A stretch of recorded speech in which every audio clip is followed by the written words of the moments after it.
Students, welcome back to Vandana's tutorial. आज हम करेंगे क्लास 6 का चैप्टर 10 गड़ा धन। बच्चों, इसके पहले भी मैंने काफ़ी चैप्टर्स कर चुके हैं। अगर आपने वो वीडियोस नहीं देखे तो उसे प्लेलिस्ट में चेक कर लीजिएगा, आपको वो वीडियोस मिल जाएंगे और प्लेलिस्ट का लिंक आपको डिस्क्रिप्शन बॉक्स में मिल जाएगा। तो हम स्टार्ट करते हैं चैप्टर 10 गड़ा धन। इसके पहले मेरी आपसे एक छोटी सी रिक्वेस्ट, अगर आप मेरे चैनल पे पहली बार विजिट कर रहे हैं तो इसे सब्सक्राइब जरूर से कीजिएगा और अगर आपको मेरा वीडियो पसंद आता है तो ज़्यादा से ज़्यादा अपने दोस्तों के साथ इसे शेयर भी कीजिएगा ताकि उनको भी ये चैप्टर्स का एक्सप्लेनेशन है वो अच्छी तरह से समझ में आ जाए। तो गड़ा धन, गड़ा मतलब जो ज़मीन के अंदर गड़ा हुआ है, दबाया हुआ है। धन मतलब दौलत, पैसा। तो यहाँ पर लिखा है सुनो, दोहराओ और बताओ, मतलब लिसन करो, रिपीट करो और बाद में उसके बारे में हमको बता दो। तो यहाँ पर जो लेखक है वो क्या कह रहे हैं, सुंदरपुर गांव में रामदीन नामक किसान रहता था।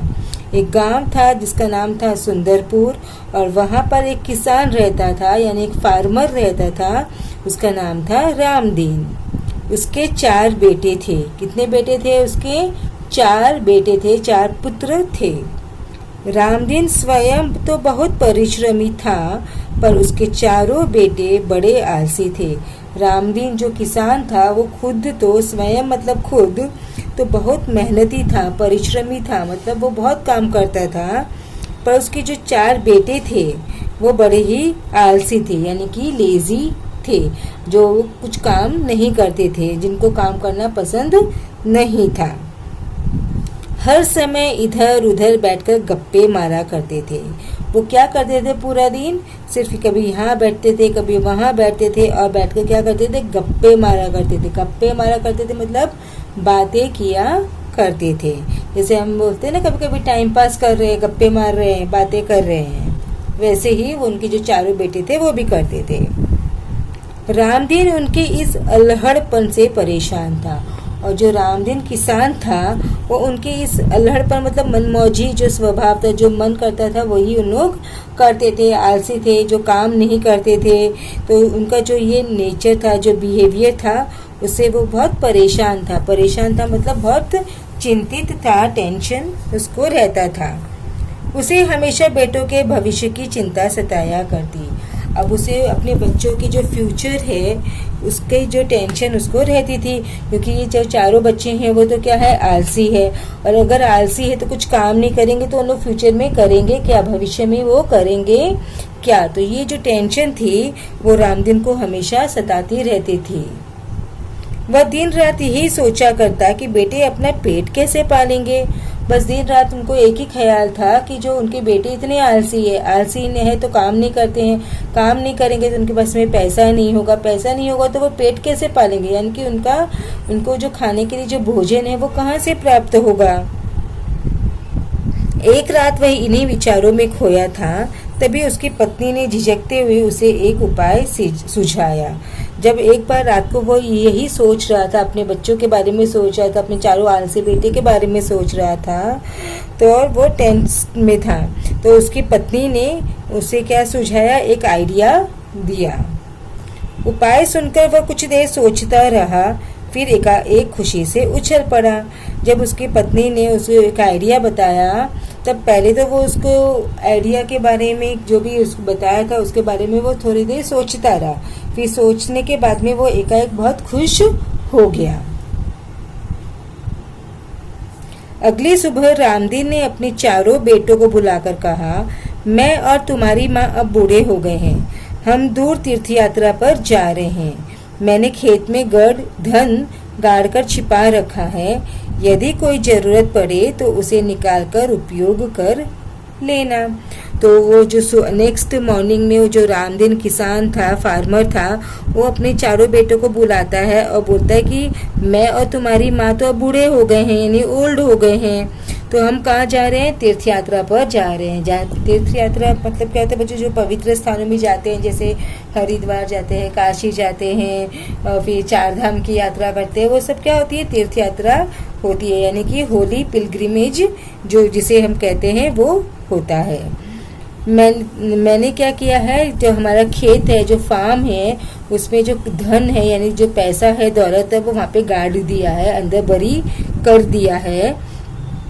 यदि कोई ज़रूरत पड़े तो उसे निकाल कर उपयोग कर लेना। अगर तुम्हें उस पैसों की ज़रूरत पड़े तो वो धन खेत में से खोद कर निकाल लेना और उसको यूज़ कर लेना। गड़े हुए धन की बात सुनकर बेटे खुश हो गए और उन्होंने अपने पिताजी को खुशी खुशी तीर्थ यात्रा पर जाने के लिए कह दिया। अब जब वो जो चारों बेटे थे वो तो आपको पता है कैसे थे, आलसी थे।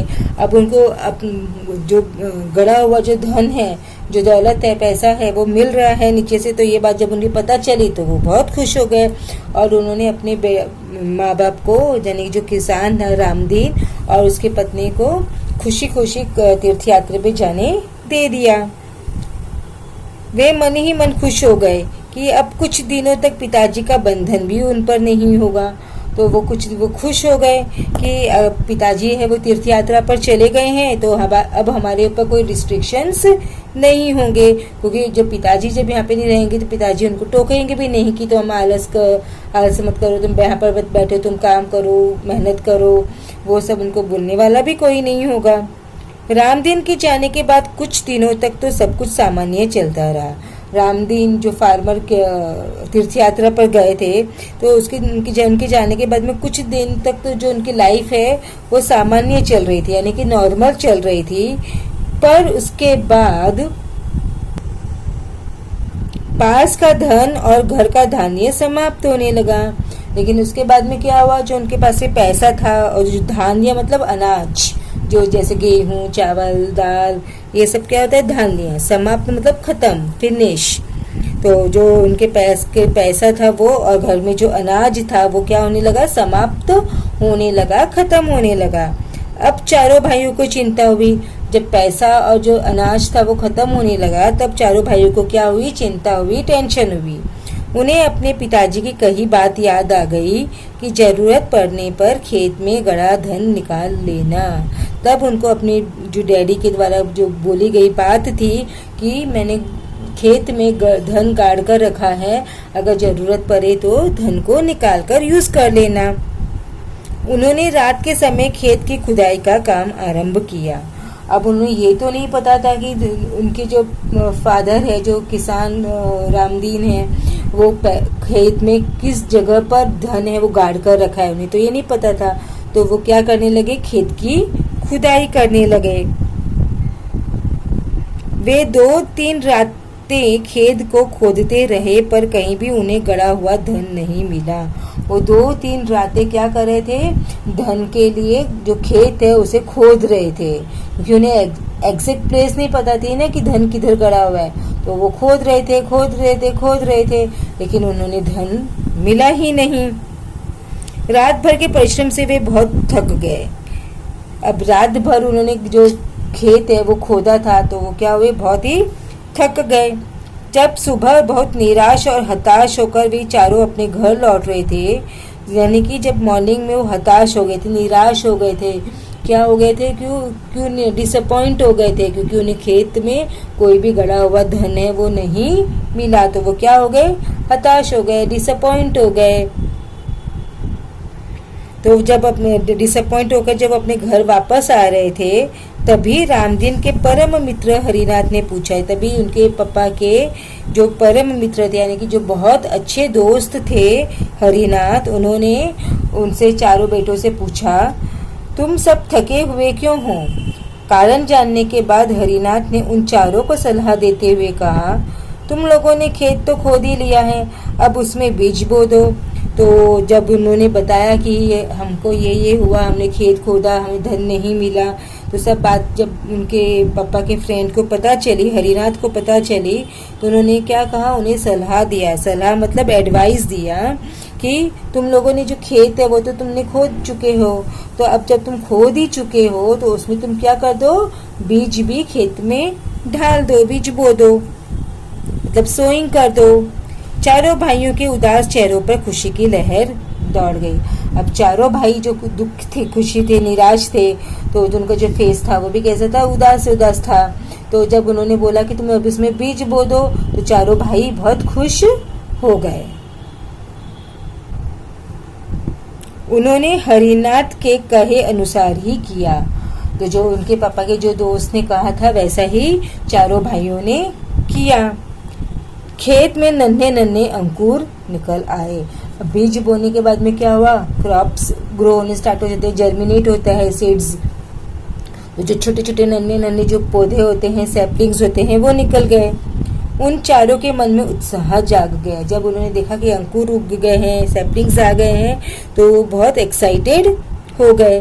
वे निराई गुड़ाई करने लगे, यानी कि वो खेतों की बहुत अच्छी तरह से देखभाल करने लगे। फसल बहुत अच्छी हुई। और फसल कैसी हुई, बहुत अच्छी हुई। कैसे क्रॉप्स हुआ, अच्छा हुआ। हरिनाथ काका को धन्यवाद देकर वे फसल को बाजार में बेचने के लिए ले जाने की तैयारी में जुट गए। तो हरिनाथ काका थे, क्योंकि उन्होंने उनको एडवाइस दिया था कि खेत खोद दिया है तो उसमें बीज भी बो दो। तो उन्होंने उनको क्या किया, थैंक किया, उनका धन्यवाद किया। और उसके बाद में जो खेत में जो अनाज उगा था इतना सारा, उसको बाजार में बेचने के लिए लेके जाने की तैयारी में लग गए। उसी समय तीर्थ यात्रा से रामदीन और उनकी पत्नी लौट आए। और उसी टाइम तीर्थ यात्रा पे उसके जो डैडी है और मम्मी है वो गई हुई थी तीर्थ यात्रा पर, वो रिटर्न आ गए। माता पिता के आते ही बेटों ने उनके चरण स्पर्श किए। जैसे ही माता पिता आए तो चारों बेटों ने उनके पैर को छुआ, यानी प्रणाम किया। गाड़ी में लदे अनाज के बोरे देखकर रामदीन ने कहा, अब तुम्हें खेत में गड़े धन का राज समझ में आ गया होगा। तब उन्होंने, रामदीन ने देखा कि गाड़ी में जो अनाज के बोरे हैं वो लदे हुए यानी भरे हुए हैं। तब रामदीन ने अपने बेटे को कहा, अब तुम्हें समझ में आया गड़ा हुआ धन क्या था खेत में। चारों ने सिर हिलाकर स्वीकार किया और कहा, हाँ पिताजी। जो चारों भाई थे उन्होंने सिर हिलाकर क्या किया, एक्सेप्ट किया, स्वीकार किया कि हमें समझ में आ गया कि गड़ा हुआ धन क्या था। यानी गड़ा हुआ धन क्या था, वो अनाज ही गड़ा हुआ धन था जिसे उन्होंने अपनी परिश्रम के द्वारा उगाया था। अब हम यह भी समझ गए हैं कि जीवन में परिश्रम के बिना कुछ भी संभव नहीं है। और वो क्या बोलते हैं, अब हमें ये समझ में आ गया है कि जिंदगी में परिश्रम करने के बिना कोई भी चीज संभव नहीं है। यानी कि परिश्रम के बिना हमें कुछ भी प्राप्त नहीं हो सकता है। अगर हम परिश्रम करेंगे तो हमें सब कुछ मिल जाएगा, बट बिना परिश्रम के, बिना मेहनत किए हमें कुछ भी नहीं मिलेगा। परिश्रम से ही धन कमाया जा सकता है, कि हम मेहनत करेंगे तो ही तो हमें धन मिलेगा, तभी तो हमें पैसे मिलेंगे। अगर हम काम करेंगे तो ही हमें पैसे मिलेंगे। क्या कोई हमें बैठे बैठे आकर पैसे देने वाला है? नहीं। तो काम करना, मेहनत करना, परिश्रम करना हमारी जिंदगी में बहुत ही ज्यादा जरूरी है। तो बच्चों, हमने जो चैप्टर है गड़ा धन वो फिनिश किया। आई होप कि आपको बहुत अच्छी तरह से समझ में आ गया होगा। अगर कुछ भी डाउट है तो आप मुझे कमेंट बॉक्स में पूछ सकते हैं, मैं उसका आंसर आपको जरूर दूंगी। और अगर आपको इसके चैप्टर के क्वेश्चन आंसर्स भी चाहिए तो भी मुझे आप कमेंट करके बताइए, मैं इस पर भी वीडियो जरूर बना दूंगी। So thank you and keep watching Vandana's tutorial. मिलते हैं नेक्स्ट वीडियो में।